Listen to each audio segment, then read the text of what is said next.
अब ये जानिए कि पंजाब के मुख्तलिफ अजला में कसूर में भी स्मॉग और धुंध की लपेट में है, जिसकी वजह से हादसात में भी दिन ब दिन इजाफा होने लगा। इस वक्त हमारे नुमाइंदे आसिफ जावेद कसूर में मौजूद है, तफसीलात उनसे जानते हैं। आसिफ, बताइएगा।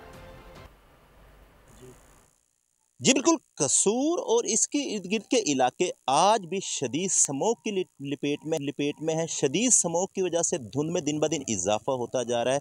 शदीद स्मोक की लिपेट के में जो इलाके हैं, इसमें ख़ुसूसन कोट राधा किशन का इलाका, गंडा सिंह का इलाका, लिलियानी का इलाका, बॉर्डर का इलाका, रायविंड रोड, ये इलाके शदीद स्मोक और धुंध की लिपेट में है।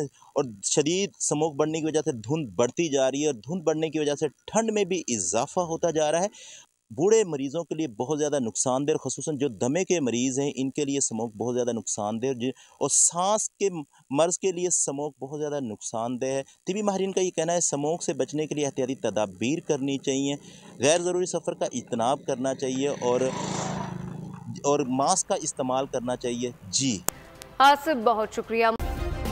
सब्सक्राइब करें और बेल दबाएं ताकि कोई खबर रह न जाए।